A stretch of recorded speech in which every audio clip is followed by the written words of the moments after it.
Thank you for joining me, Xerxes. Actually, who do you think should get player of the game here? Casters were talking about Alfari. Do you agree? Wait, so who are the options? Alfari? Upset, and Nuke Duck. It's a tough one. I don't know. Like everyone plays so well, but I think I'll give it to Alfari. All right, well, you guys can vote on Twitter now. I want to ask you, was it a clean game for you guys? I mean, it was definitely a slow game and somewhat clean, but at the same time, not really. But I think it's also because it's the first day of LEC, so everyone is playing really slow and the games are kind of boring. But I'm sure that's going to change by next week for sure. Yeah, trying things out, it's normal. I was wondering, at some point you decided to trade Dragon for Baron. Can you explain this? Because it wasn't even Dragon Soul, it was the second Dragon. Well, that wasn't a trade that we wanted to take. Okay. So we said in game that they might do Baron, but we had vision on their top and mid, so we were like, oh, maybe we're safe.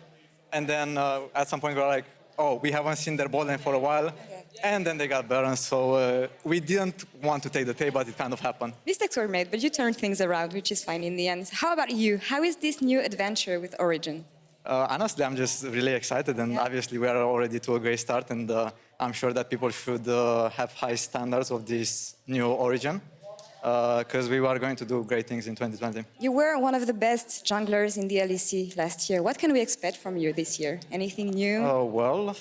New resolutions, maybe? I mean, definitely I will bring new crazy picks, as per usual, good pathing, and yeah, that's all. Nice. I want to talk a bit more about the game now, because a lot of things have changed since the new season. When it comes to Dragon, the map itself, what do you think about it? I mean, when you look at it, it does look like the changes are pretty big, but in reality, it's actually not that big. Maybe the alcove in top and bot lane, it's kind of, People say that it's the most useless change in a way. Yeah, I mean, I feel like everything is like kind of useless. Okay. So yeah, it just looks nice though. So nothing changing regarding the pathing, the way you split the map, nothing? I mean, the jungle has changed in a way that the jungler is only relevant for like 10, 15 minutes. And after all, you're just a dog to your teammates. You're like the second support. You basically have experience, gold. You're just there to play the first 10 minutes and yeah, that's it. It's one thing I hear a lot lately, the fact that the jungler role is not the best right now. Do you expect it to change, or maybe it's because it's the new meta and people are trying things out? I mean, I sure hope that the meta or like the jungle is gonna change, because it's not the most enjoyable meta for me. Right. Well, a lot of people were saying that when the map is changed by the Dragon, it can affect the way you draft. Obviously, it's not something you can plan beforehand. So is it something you consider while drafting, and how can you do it? Not really. Like, we never go into a draft prep where we are like, oh, guys, we cannot draft this champion because maybe the third dragon is going to be a mountain and then the new rock. Like, no one cares about that stuff. Okay, well, nothing big, as I can understand now. Thank you, Xerxes, for the interview. Good luck on the rest of the season. Thank you for having me. And to wrap up this day, we're going to send it out to PGL. Take it away, guys.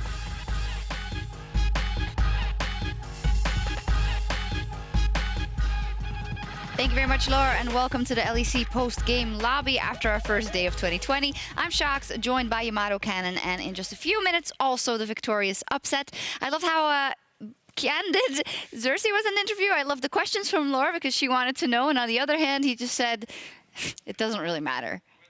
Like, the changes, old but the same for me. Well, I guess there's some changes that are kind of strange, like the alcoves. But maybe there's like, maybe in the future, maybe we haven't figured it out yet. You know, it's like maybe there's some mysteries hidden in the map. Maybe there's a specific pathing that makes junglers useful again. Exactly. I don't think there is, but let's just say that. Yeah, do you agree with Xerxes on the whole, I feel useless only in the first 15 minutes and for the rest I'm a support? Honestly, I feel like jungle is just for 80 carries to take. How you doing? Good to see you. Hi, it's for 80 carries to take. It's for mid laners to take. Do you agree? Jungle camps? Yes. Yeah. It was more fun before because the jungle would only be like 1 level behind or 2. Okay. But now if I like take all his camps, he will be like 5 levels behind. So. But you'll be ahead. Yeah, I mean, of course, I know that. But yeah, it feels a little bit worse, but yeah, I still like to take camps, definitely. Yeah, of course. I mean, why wouldn't you? We're going to talk a little bit about your role also in just a bit. I would like to talk about this game too. First game with the new roster. Some hiccups, I would say, but it looked pretty convincing overall. What kind of personal objectives did you set yourselves as a team for this game, and how happy are you with your performance? I mean, we didn't really approach this game in a special way, like it was super important to us. It was just the first game of the split. We This is just the wanted- match of the week. Yeah, okay. I mean, it was just like the first time playing together on stage, so it was just feeling out each other. I would say I'm pretty happy with how we played. We gave them one Baron, I think, so it made it a bit more close, but in the end, we played pretty good, I think, for our first game. Yeah, I'm quite happy with it. I was honestly very impressed. I had a lot of question marks with Destiny because that's the guy like that I know so little about. And we're talking on the stage. We know 4 players. We know they're super good. This talent, this roster is stacked. But Destiny, what's your experience so far playing with him? Yeah, it has been pretty good. Like I was also surprised when the Fishio brought up Destiny to me because I never watched any games in Oceania or anything like this, so I wasn't sure what to expect. But I played some duos with him. We got to know each other a bit, and yeah, I've been pretty happy so far with him. I think not just that he's good in the game, he has also a really great attitude, and he's really looking to learn from everyone in the team because obviously he comes from a weaker region. So I see weekly improvement, and yeah, I was super happy with the way he played today. I think Hillesang did definitely not play better than him, I think. And Hillesang is considered one of the best supports, so yeah. Absolutely so. Pretty happy. I hear you citing attitude. You now have a lot of experience under your belt already. You've been in different configurations of teams. How important is that attitude and that willingness to grow within a team? Well, if you're already a very good player, you can have some attitude problems more so You're because you're allowed. already at a good point. But if you really need to improve, but you also can't take in new stuff, then it just makes it way worse, and you will probably play a bad player. And most good players have a good attitude, and that's how they became good, because they can learn from mistakes and take feedback and criticism. So yeah, it's super important. Yeah, absolutely so. We'll see how everything evolves within the team. First game was fantastic, and the key player of the game was Alfari. You were in the vote, and then usually you snag it away, but people at home think Alfari deserves it with 74% of the votes. Yamato, and well, I think you agree. You were praising him throughout the He game. was smurfing, especially on the base race kind of thing that was happening. The barrels looked very clean. The lane phase was really good. Honestly, he made the Swain was non-existent with the Conqueror. He was trying to run at you, and you were just kiting him. So that was kind of strange, but I felt like it was a really solid game. If I review that, it's hard to point to any mistakes. So super impressive. Final thing about the game, Xerxes is of course also the new factor in the Origin lineup. Yeah, to be honest, I have no complaints about this game. I thought everyone was had a really good sense of what was happening in the game. Even when we lost the Baron, we still knew we had it in the bag if we just don't int it really hard. I think anyone could have gotten play of the game, to be honest, this game. We all played really well, and I think Alfari deserves it, definitely. I checked the damage numbers, and he had really high DPM, higher than me, so I've never had this before where my top had higher DPM than me. So yeah, I'm quite happy. Yeah, making the mental thing, who did he play with as top laners, and how bad were they, or no. Oh, they're good. I just usually do a lot of damage, but this game it was a bit more difficult. Just kidding. Well, fantastic first game. Let's take a look at the standings. I have to say, I'm pretty hyped about this OG roster. I mean, before we already knew it was a very well put together roster from the get-go, but the first game was very convincing. There we go. The 1 and 0 teams, G2 Esports, SK Gaming, Rogue, XL, and OG, and 0 and 1 for the rest. Yamato, any big takeaways after day 1? Well, I think, the biggest question mark, I thought Schalke would come out swinging, and the question was always, what's going to happen with this roster if things go wrong? You guys face them tomorrow, so it's, after what you saw today, what do you think about the Schalke roster? I didn't see too much, but most games today just looked like first games of the year. It's always a lot of feeling out each other, seeing how the stage games are actually compared to scrims, because I can tell you in scrims, there's 1 kill per minute in most of the scrims, and it's super much fighting and so much early game drafts. And then on stage, people are 50-minute games, 3 Nashers, 2 Elder Drakes. It's just people getting adjusted again to the stage, I think. Same goes for Schalke. I think they could have easily won the game. I think both solo lanes solo killed. Just the bot lane was behind in CS, but they definitely could have won, but it's just like getting used to playing on stage again, I think, for these people. Yeah, we're figuring out what the meta is going to look like. We saw LPL has really slow games, which is so against their own nature. You could make the same argument, but usually LPL like doesn't care if it's the beginning of the season or the middle of the season. They just go in all the time, and people were thinking, is this going to be how the meta evolves?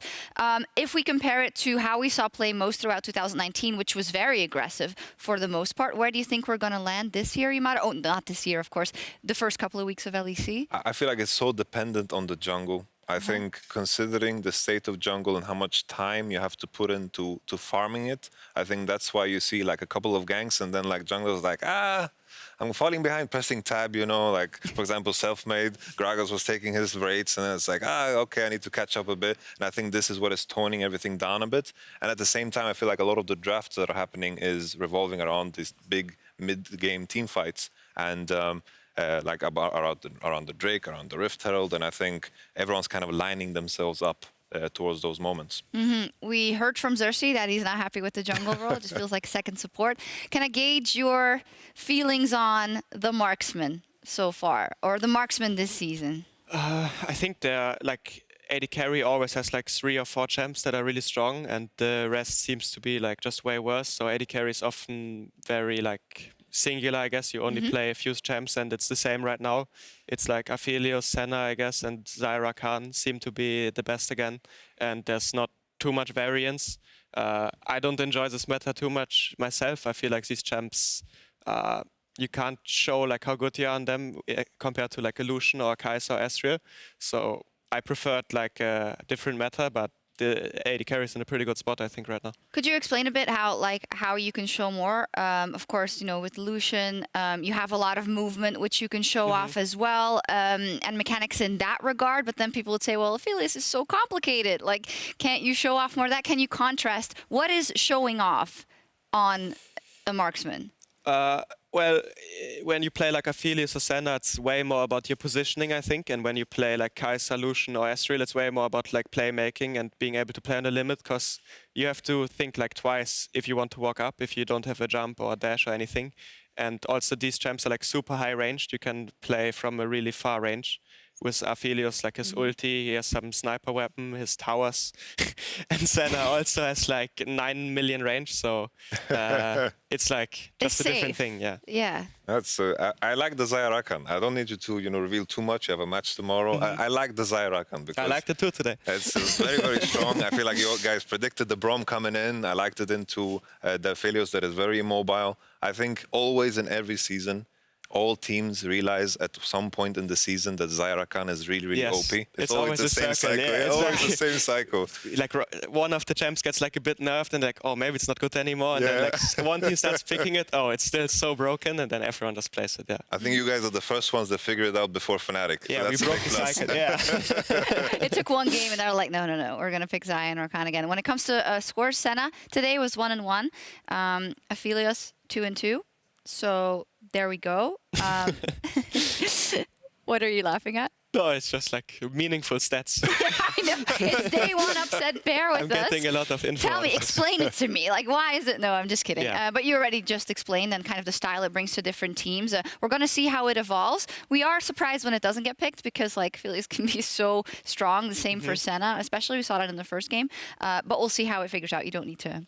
Yeah, I can't say too much about it, obviously. Senna OP. Senna number one, I say. Yeah. But I feel it looks like a bit more broken than it is because, like, I feel only AD carry mains understand it right now. I saw, for example, the G2 game. What was happening was absolutely crazy. They were like hooking into him when he had like 5 shurikens and he was just 2v3ing them. It was like, I don't know. I think it's really strong, but it looks more broken if people don't know how to play against it. I think that makes a lot of sense. Let's talk about kind of the field of AD carries in the league. Yamato was pretty excited about rookies coming in as well as players now being put on other teams, like you are now in Origin and how that's going to evolve. What do you think of the strength overall of the AD carries in the LEC in spring? Yeah, I think the skill level is pretty similar right now. I mean, does Caps bring everything down, or? No, I mean Caps is like good, I think, on the new champs already. I don't know how he will be on like if it was a different meta, because right now Caps, there were like 2 new AD carry champs coming out, so he has the same learning experience as everyone else on these 2 champs, and they're like mainly the meta right now. Yeah, I think the level is quite high. It's just about like how you fit with your team and how you can do it. Obviously, there's some skill differences between ADs, but the level is pretty high, I think, looking back at other splits. Let's talk about some particularly that we're interested in. I want to start by Forgiven because it's a huge story, and I think it's very newsworthy for us to talk about his comeback. But you know, it might not be as easy, and we don't know how it's going to be for him. Judging off the first game, as you said, falling behind in CS in that lane, but how much does that really mean? Would previous Forgiven have carried that game? We don't know, Yamato, but we are going to ask you anyway. What do you think?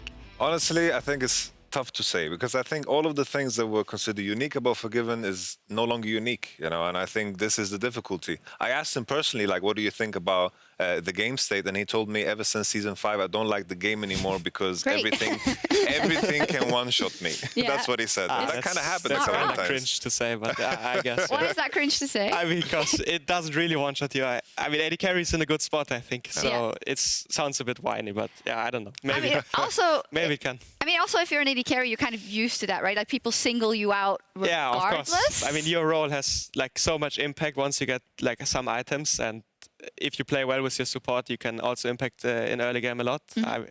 I personally don't feel like, except maybe Akali or Syndra can like one-shot me, but the other champs, it's like, I don't know, I was playing Zyra Khan, I felt really OP. I don't know. It looks really OP. It's not my experience at least, but maybe, yeah. It looks really OP as well. There's some hype names coming in. Karzi is one that gets dropped a lot. We've heard that even a lot of pro players have a lot of praise for his skill. What do you think of him? Or you don't know him that well? Not impressed so far. I mean, I played versus him. I don't know. I feel like, I mean, I don't want to like put the rookies down or anything, but it's kind of like every new player that comes into the league has a lot of hype nowadays. I think in previous season it was like way less rookies and they were selected like more carefully, I feel like. Right now, especially in this season, everyone just wanted to get a lot of rookies because it worked with Rogue kind of well, I guess. So I don't know, to be honest.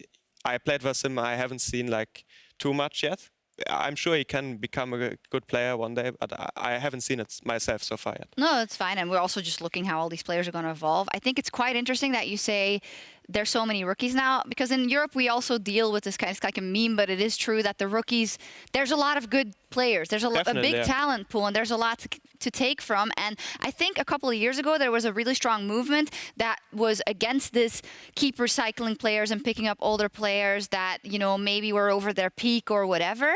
But maybe we need to correct back a little bit, because just picking up rookies for the sake of rookies is also not smart. I think what we really need to remember is picking up any rookies is always going to be a risk. I think we saw a lot of success, as you mentioned, like when people and like players were hand selected. But I think, you know, the bottom part of a league always have this responsibility to try to figure out ways to challenge the top of the table. And I think recycling the players that have gotten beaten over and over, slammed over and over is not the way.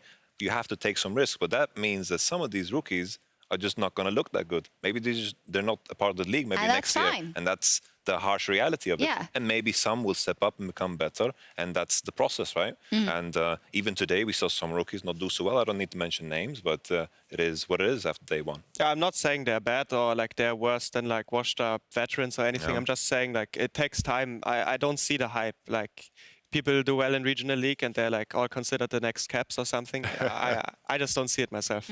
Who was the last breakout rookie that really impressed everyone? I guess Humanoid last year was really good, and before that year it was like there was like 1 year caps. Hans, Zerse, me all came into the league, I think, and Jizuka afterwards too as well. It was a good year. Yeah. But there's a lot of talent in Europe. I don't say this to put on the rookies. I just think it also hurts them kind of if they get so much hype and pressure for like winning EU Masters or something, and then they have to play in the LEC and they don't know what's happening and they lose games with like 5k gold leads at 15. I don't know if it helps them necessarily. No, I think it's a great point, and I think just in general the fact that you can't just plug and play players the same. Well, if it's imports from Korea or from China, you can't just plug and play. You have to cultivate them. You have to make them work with the team and put a lot of attention on Yeah, them. I mean, that's usually the way, right? You get like veterans and then you slot in 1 or 2 rookies and you try to teach them so they become like really good in their position. But right now, I think multiple teams have like 3 or 4 rookies in their team. So it's a lot to learn. yeah, I mean, maybe the coaching staff's really good and they will develop them fast, but we'll see how it works for them. Who knows? We'll see, but I do think that when you look at those teams and you kind of look at the standings and what you can expect of the season, you immediately think, or you have like a breakout roster with a lot of rookies that just smashes everyone and does great and gets to playoffs. But the expectation is that they'll need a lot of time to ramp up. So with that in mind, okay, talk to me about top 3, top 4, because you have the G2 up there, you know, OG should vie for that and also did last year. You have Fnatic there.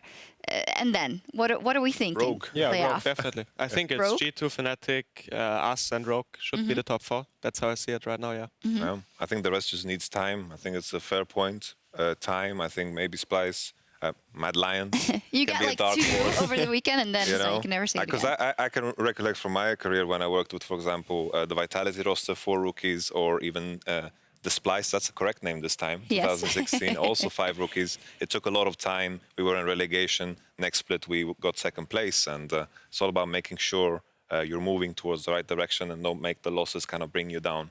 Yeah. Upset as we continue on and almost close off PGL. Talk to me about your goals this year. We want to see you in a final, of course, again, and I can only assume that is the goal. But are you looking at spring? Are you looking at summer? Origin has usually put on this like long-term plans. How is it in the spring?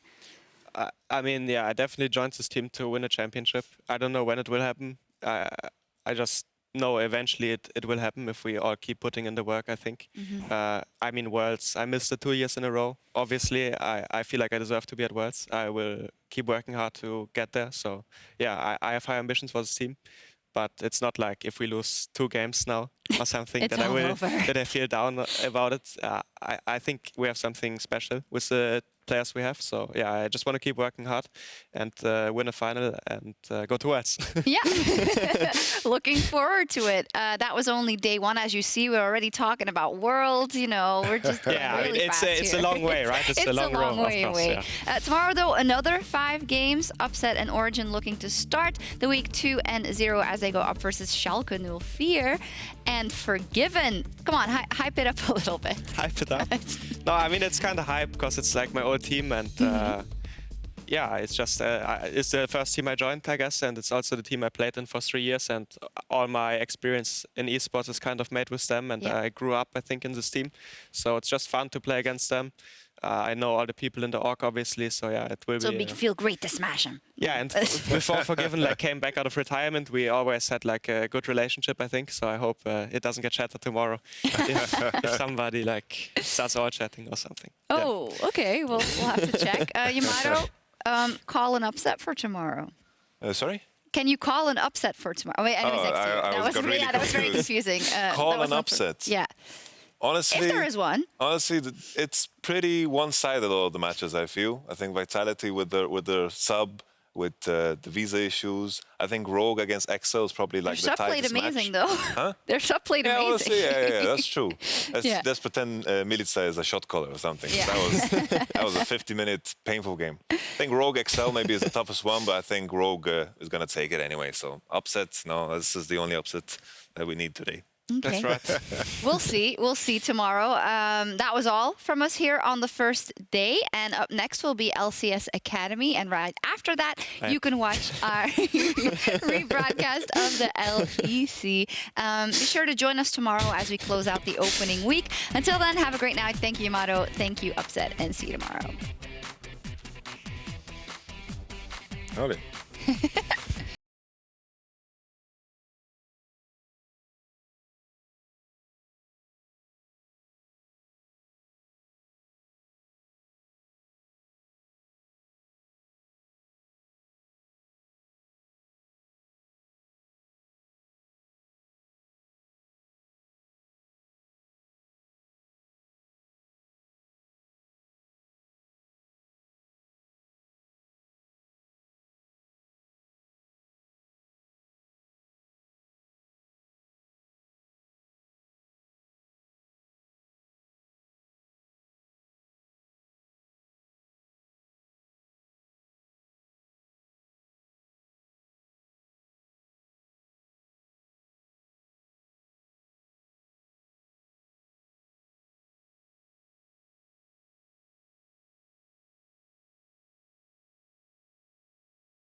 damage done. Nemesis is being eaten away by the cannon barrage. He stays alive long enough.